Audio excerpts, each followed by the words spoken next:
Runners basically are either neutral runners, basically whose heel they land on and then just go straight on like that. It could be mid-foot or forefoot as well, but the point is the foot isn't rolling in like that.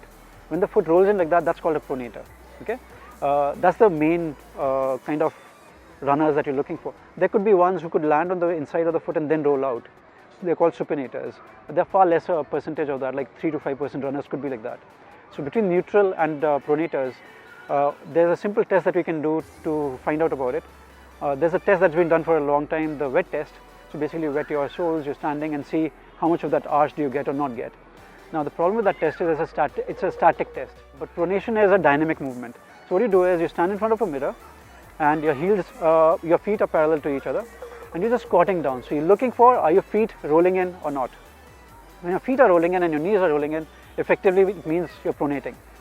Some people cannot pick that up, so do a one leg squat then. And you'll see that your foot is kind of falling in then.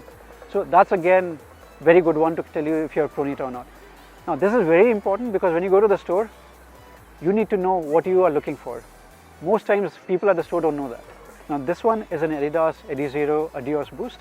So it's a boost technology that they're using here. Now this is what the boost is. It looks like a thermocol, but it's actually not.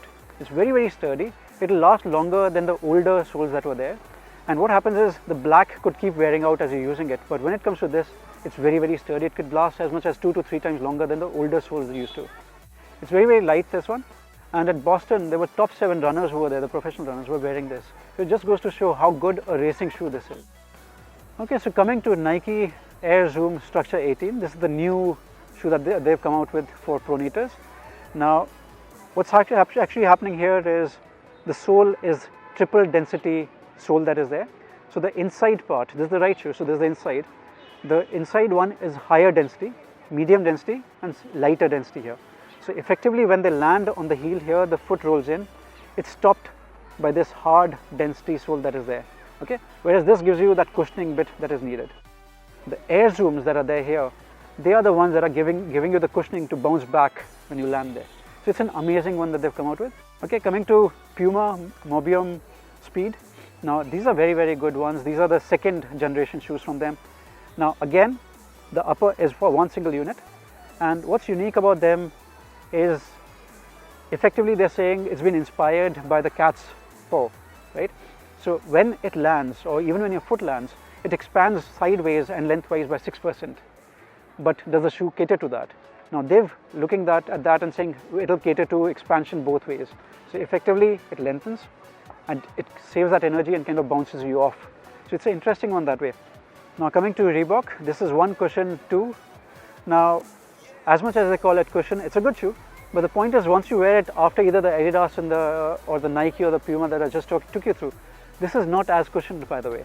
So it again is a triple density but a different way. So it's not at the back here but at the sides. It's gelled very well, it will not come out, or at least that's what they say. So this is more for the cushioning because most people would land on the heel. So this is more cushioning. This bit around the midfoot is to give you better support. So it's holding on to the heel or the mid arch a little better. And this again is to take you off, so bouncing you off that bit. Today the technology in shoes is so good that it's not anymore about a bad shoe or a good shoe. Okay, all shoes are very good. Now it's about, is it a good shoe for you or not?